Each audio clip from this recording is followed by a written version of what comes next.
What's up, everybody? Tony Beats Guy here. Today we're going to be talking about Sting, and more specifically, we're going to be talking about Sting in the WWE. Now, we know that it was announced that Sting is your WWE 2K15 pre-order bonus for the game.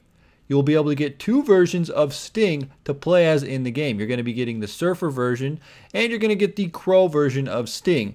What I'm assuming is going to be two different characters that you can play as, so it's kind of cool that you can have Sting versus Sting in the game, which will be fun to play as. I always like to recreate those matches, the mirror matches I like to call them, where you have Surfer Sting versus Crow Sting, and that's going to be awesome. So that brings us to the very, very important question when it comes to Sting. We want to know, when will he debut in WWE as a wrestler? Is he going to debut? Is he under contract right now? What is going on with Sting and the WWE? We know a while back, we can take a look. Sting was talking about the Ultimate Warrior. He appeared on the WWE Network special of the Ultimate Warrior right after Ultimate Warrior passed away. So we assumed that Sting had a contract with WWE. But we are going to go back. We're not going to say he has a contract because it appears that Sting only has been talking with 2K. All of the deals with 2K have been with Sting, and there's nothing with Sting and WWE right now. Word going around is that he is going to be signing a deal soon with the WWE, but we are saying that Sting has a t-shirt. So people are saying, you know what, Sting t-shirt, he's probably signed with the WWE.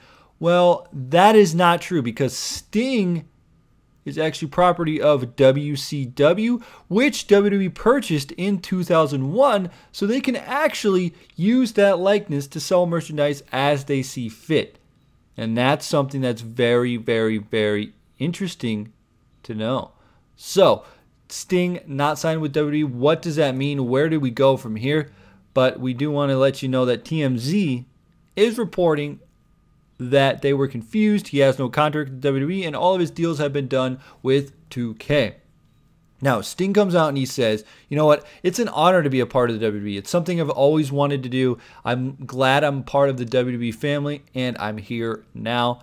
He says he's very willing to participate in WWE game stuff, and he would love to do stuff with WWE on television. Now, he does say that if he ever did have a match, he would have it with The Undertaker. That's what he wants. He came out and said that The Undertaker is the guy that he wants. He wants to have at least one match before he retires in the WWE. And he even came out and challenged The Undertaker to a match at next year's WrestleMania.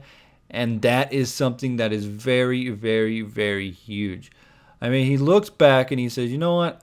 I don't know why I didn't sign with the WWE earlier, but I just didn't think I would be used properly. That's pretty much what Sting came down to. If you ever listen to his TNA documentary, he comes out and he says, you know what? I just didn't feel that they were going to use me right. You see, when they brought in Booker T, and this is something that you really, really got to pay attention to, because this is why he didn't sign. He said they brought in a lot of WCW guys, and he said WCW was pretty much dead by the time WWE bought it. You know, you didn't have Hall, Nash, or Hogan, and DDP and Macho Man and all those guys didn't come over right away. That's the reason why he didn't want to sign. So Sting says that if you look at Booker T's debut, Booker T came out and he had a face-off with The Rock. And The Rock actually said, "Who in the blue hell are you?" And Booker T answered and basically said that Booker T got buried. But he also says Booker T is such a great athlete, such a great talent, that he was able to recover from the burial, which he did. He went on to have a very successful WWE career, and it was better than his WCW career, to be honest. And that's where you really have to look at it. I don't think Sting is one of the guys that the WWE would bury. I feel if you would have done something similar to what Goldberg did. Remember when Goldberg came in, he waited and waited and waited, and he came in a little bit later after all the invasion stuff was done, and it worked out into his favor. He was the WWE World Heavyweight Champion, and he did great things in the WWE. I remember he had an awesome match with The Rock. That's just something that you have to think Sting could have done that. Scott Steiner waited as well. He came in. I mean, Kevin Nash waited, Hogan waited, Hall waited. They came in later, and that's what Sting really needed to do. But he's now working with the WWE, and we can think that he's going to get at least one match on the WWE program. I mean, the way that I look at it is that they threw this commercial up on the screen. They throw the pre-order bonus commercial on the WWE television, and they make people talk about Sting. They get the fans thinking about the name Sting. They go, oh, who's this guy? You know, there's a lot of younger fans out there who don't know Sting. So they look and they go, well, who is this Sting guy? And they go on the WWE Network, they look up Sting, and they watch stuff. But I feel that Sting's a big enough name that most wrestling fans know who he is, at least in some capacity. I mean, maybe your dad's told you about it, you've watched old tapes, you're just a huge fan, you read about it online. But ultimately, people know Sting. Sting is a legend, he's an icon, he's known as the icon Sting. I mean, come on, he's Sting. Everybody knows who he is. So I don't think Sting would have got buried if he would have came in like he said he would have. But, you know, that's neither here nor there. But let's take a look at what we can do with Sting. We can look at where Sting is going. Like I said, they put that commercial out there just to test the fans, just to see what the buzz was created about him. The fans totally crapped on it because they thought he was going to be live, but he wasn't live. It was only a commercial for the video game. And I knew that. I had no expectations. No way was Sting going to debut on Monday Night Raw, let alone Monday Night Raw before Battleground. That would be stupid, stupid, stupid marketing on their part. Do they want to use Sting to come in for SummerSlam and do some sort of promotion, some sort of campaign? I don't know where they're really going to go with this. The way that I see this going down is that they're going to do something. They're going to build him. He's got the merchandising clause in there. He's got the video game stuff. I feel like he's going to be inducted in the Hall of Fame sometime. He's going to have his one match, and he's going to be inducted into the Hall of Fame. I feel that he's got to do The Undertaker. I know that Taker might be done. He might not be able to have the best match. I know Sting can still go. I've seen him have good matches in TNA Wrestling, but that's when he has another guy on the other side that can carry him. But when you have a guy like The Undertaker, and I'm not taking anything away from The Undertaker, because he's a very, very good talent. He's very awesome. He's a legend. He's probably one of the greatest wrestlers of all time. But when you only have one match a year, that's where it comes down to the fact that you have ring rust. And even if you train for a match, it's different than actually being in the ring. It's something that you can't replicate with gym time and training.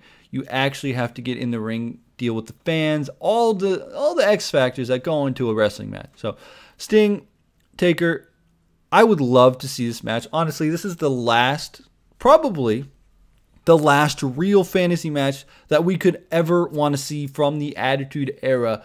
The last fantasy matchup, Sting versus The Undertaker. And it would add, it would make WrestleMania 31 one of the biggest WrestleManias of all time. And that's the thing. A lot of people wanted the streak to be on the line. They wanted Taker's streak versus Sting, and it would have been great and epic and awesome. Honestly, look back at Brock Lesnar beating it. I'm kind of upset now.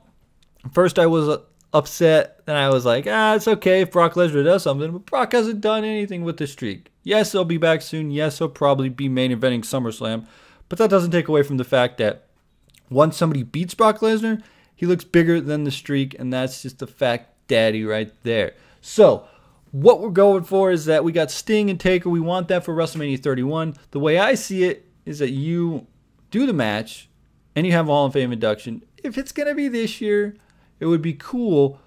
But why not wait till next year, WrestleMania 32, Hall of Fame, induct Sting and The Undertaker at the very same time. Like I said, this is the last big fantasy match you could possibly want to see with these guys. Taker needs to do this match, not only for his career, just for the legacy, the fantasy, the build-up, the payoff. Everything would be perfect. The promos, that's exactly why I want to see this match. It's the promos. The promos, the promos, the promos. You can have Sting come out, point the bat at the WrestleMania sign, and boom, Jack Daddy, you're set up for a match, and it's awesome. So that's my thoughts on Sting Undertaker matchup. When will Sting be in the WWE? That's what we possibly want to know. The question that we all want to know is, when is Sting going to debut in the WWE as an active wrestler on the roster? I'm going to say around WrestleMania time. I think maybe you could have him come in the Royal Rumble if you want, something that they could possibly do, or just a random Monday Night Raw from Atlanta, Georgia or something. They need to do it in WCW territory. It's the best way to do it. You make the fans know that love Sting that have been with his career to cheer for him, and that's how you do it. You plan it in a time where you know Sting's going to get the most over, and you have him come out, and you have him go up against The Undertaker, face off in the ring, stuff you could do, and that would be perfect. I mean, it's just the way that you have to build it up, and it should be sometime around WrestleMania. So if we do see Sting in the WWE, it'll probably be something to promote the video game, but I don't see him debuting or wrestling anytime before WrestleMania 31. And if he does, it will be the Royal Rumble pay-per-view. I don't think Sting has that much left in him. He says he wants to do one more match. I think the Undertaker thing's a lock. I think they're going to do that. They'd be stupid not to do it. Anyway, guys, let me know your thoughts on Sting in the WWE. When do you think he will debut as an active wrestler, and who would you like to see him go against? Anyway, guys, hit that like button if you did enjoy this video. Tony Pizza Guy, brag out.